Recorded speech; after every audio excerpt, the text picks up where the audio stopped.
Hello friends, હું છું ગમન sir. આજે ફરીથી એક આઈએમપી વિડીયો તમારા માટે લઈને આવ્યો છું. ખાસ કરીને જે વિદ્યાર્થીઓ 9 થી 12 ધોરણના હોય અને જે મારા મિત્રો 10th ટાટની એક્ઝામ આપવા માંગતા હોય એમના માટે. દેખો, એની અંદર એક પ્રશ્ન કમ્પલસરી આવતો હોય છે ક્વેશ્ચન ટેગનો, અને ક્વેશ્ચન ટેગ જો તમે સારી રીતે સમજશો તો તમારો 1 માર્ક્સ પાકો. એના માટે શું ધ્યાન આપવાનું? સૌથી પહેલા જોવાનું ટુ બી ફોર્મ અહીંયા આપેલું હોય, અને હા, યાદ રાખવાનું, આ પોઝિટિવ હોય તો નેગેટિવ આવે, નેગેટિવ હોય તો પોઝિટિવ આવે. એ કન્ફર્મ યાદ રાખવાનું. હવે અહીંયા જુઓ કે આર આપેલું છે તો શું આવે? આરન્ટ વાળું. અહીંયા જો આરન્ટ આપેલું હોય તો આર વાળું આવે. એ જ રીતે ઇઝન્ટ હોય તો ઇઝ આપેલું હોય તો ઇઝન્ટ, ઇઝ તો ઇઝન્ટ વાળું, અને અહીંયા ઇઝન્ટ આપેલું હોત તો ઇઝ વાળું.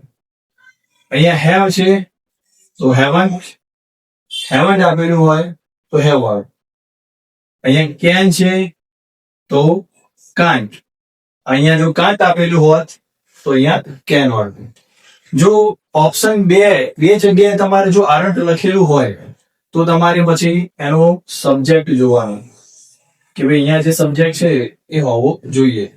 એ સર્વનામ હોય તો વાંધો નહીં, કોઈ છોકરાનું નામ હોય તો હી આવે, છોકરીનું નામ હોય તો શી આવે, અને વધારે વ્યક્તિઓ વસ્તુઓ હોય તો તે આવે. એટલું યાદ રાખવું. પરંતુ એ ક્યારે જયારે એ ડિફિકલ્ટ કરવાનો હોય ક્વેશ્ચન ને, ત્યારે એ લોકો બે ઓપ્શનમાં ત્યારે મૂકતા હોય. બાકી ઇઝીલી સિલેક્ટ કરવાનું હોય તો જોઈ લેવાનું કે નેગેટિવ તો પોઝિટિવ, પોઝિટિવ તો નેગેટિવ, આર તો આરન્ટ, અહીંયા આરન્ટ હોય તો આર વાળું આવે. એકદમ ઈઝી ટ્રીક કે તમારે પોઝિટિવ હોય તો નેગેટિવ આવે, નેગેટિવ હોય તો પોઝિટિવ આવે. એ દિમાગમાં ક્વેશ્ચન ટેગની અંદર કન્ફર્મ રાખવાનું. બીજું કે ટુ બી ફોર્મ ખાસ જોવાના. ટુ બી ફોર્મ જે હોય એવું જ તમારે એનું નેગેટિવ પોઝિટિવ આવે. જેવી રીતે કે ફરીથી ધ્યાન આવો કે આર તો આરન્ટ, ઇઝ તો ઇઝન્ટ. ઓકે, આની અંદર જ્યારે to be form am, is, are, was, were, પછી હેઝ, હેવ, એમાં તમને ઈઝી ખબર પડી જશે. પરંતુ સૌથી મહત્વની વસ્તુ જે હું આજે તમને સમજાવવાનો છું એ ધ્યાન આપજો કે જ્યારે ક્રિયાપદ આપેલું હોય, ખાલી ક્રિયાપદ. હવે ક્રિયાપદ જે લોકોને અંગ્રેજીનું બેઝિક નોલેજ હશે એમને ખબર હોય કે ભાઈ V1 હોય, V2 હોય. તો અહીંયા તમારે ધ્યાન આપવાનું કે જ્યારે V1 આપેલું હોય ક્રિયાપદ તો ડોન્ટ એનું નેગેટિવમાં આવે. અહીંયા જો ડોન્ટ લખેલું છે તો સીધી તમને ખબર પડી જશે કે ભાઈ ડુ આવે. પરંતુ અહીંયા ખાલી એકલું V1 લખ્યું હોય તો અહીંયા ડોન્ટ વાળું એનું નેગેટિવ આવે. એમાં પણ બીજી વસ્તુ કે જ્યારે લાઈક લખ્યું છે બરાબર, તો લાઈક માટે આપણે ડોન્ટ મૂક્યું, પણ જો લાઇક્સ લખેલું હોય SES વાળું તો પછી ડઝન્ટ આવે. એ યાદ રાખવા. SES વાળું હોય તો ડઝન્ટ. અહીંયા જો ડઝન્ટ લખેલું હોત તો સીધી ખબર પડી જાય ભાઈ ડઝ આવે, ખાલી ડઝ. કારણ કે નેગેટિવ હોય તો પોઝિટિવ. ડઝન્ટ લખેલું હોય તો ડઝ, ડોન્ટ લખેલું હોય તો ડુ. પરંતુ જ્યારે ખાલી ક્રિયાપદ આપેલું હોય ત્યારે તમે કન્ફ્યુઝ થાવ કે ભાઈ શું મૂકવું. તો જોઈ લેવાનું કે ભાઈ V1 હોય એકલું V1, SES વગરનું તો ડોન્ટ. જો SES વાળું ક્રિયાપદ આપવું હોય તો ડઝન્ટ. એક બીજી અહીંયા વસ્તુ તમને કહેવાની છે કે ક્રિયાપદની અંદર જ્યારે અહીંયા જુઓ તમે, હમણાં મેં તમને જે સમજાવ્યું S વાળું તો અહીંયા ડઝન્ટ. અહીંયા જો ડઝ નોટ લખેલું હોત તો ડઝ.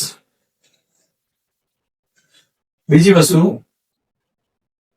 કે ડીડન્ટ લખ્યું હોય તો તમને ખબર પડી જાય અહીંયા કે ભાઈ ડીડ આવે. ડીડન્ટ લખ્યું હોય તો ખબર પડી જાય ડીડ આવે. પરંતુ જ્યારે આવું કોઈ ભૂતકાળનું રૂપ લખ્યું હોય કે ફિનિશ્ડ અથવા વેન્ટ, અહીંયા જો લખેલું હોય તો તમારે પછી અહીંયા આવશે ડીડન્ટ. એટલે 3 વસ્તુ ખાસ યાદ રાખવાની કે V1 સપોઝ એક્ઝામ્પલ આપું તમને, ગો લખ્યું હોય તો ડોન્ટ, પરંતુ ગોઝ લખેલું હોય GOES તો ડઝન્ટ. ભૂતકાળનું રૂપ આપેલું હોય વેન્ટ તો ડીડન્ટ. આ ત્રણ વસ્તુ દિમાગમાં યાદ રાખવાની કે V1 હોય SES વગરનું V1 તો ડોન્ટ, SES વાળું હોય તો ડઝન્ટ, ને ભૂતકાળનું રૂપ હોય તો ડીડન્ટ. વધારે જયારે સિમ્પલ તમને અહીંયા લખેલું હોય ભાઈ આર તો તમને ખબર પડી જ જાય કે ભાઈ આરન્ટ આવે. અહીંયા લખેલું હોય ભાઈ કેન તો કાન્ટ આવે. કન્ફ્યુઝ ક્યારે થઈએ આપણે? જયારે ક્રિયાપદ લખેલું હોય ત્યારે કન્ફ્યુઝ થઈ જઈએ. જો SES વાળું હોય તો ડઝન્ટ યાદ રાખવાનું. એકલું ક્રિયાપદ લખેલું હોય દાખલા તરીકે અહીંયા સિંગ તો ડોન્ટ વાળું આવે. અને જો આનું ભૂતકાળનું રૂપ લખેલું હોય સેન્ડ તો શું આવે? ડીડન્ટ. આઈ હોપ કે તમને ખબર પડી હશે ક્વેશ્ચન ટેગની અંદર જે મેં એક્ઝામ્પલ તમને સમજાવ્યા.